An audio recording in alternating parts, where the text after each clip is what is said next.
Le loup et l'agneau. Un loup vit un agneau qui buvait à un cours d'eau, et prétendit se couvrir d'un motif raisonnable pour le dévorer. Aussi, bien qu'il se tînt lui-même en amont, l'accusa-t-il de troubler l'eau et de l'empêcher de boire.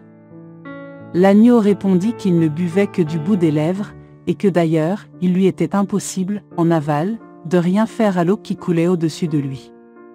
Débouté sur ce point. « Oui, dit le loup.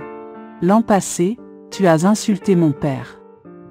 Moi je n'étais pas encore né. » Bon, reprit le loup.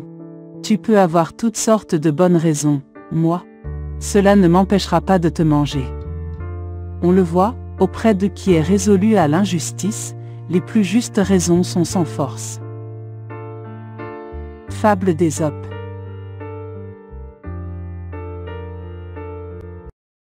Le loup et l'agneau. Un loup vit un agneau qui buvait à un cours d'eau, et prétendit se couvrir d'un motif raisonnable pour le dévorer. Aussi, bien qu'il se tînt lui-même en amont, l'accusa-t-il de troubler l'eau et de l'empêcher de boire.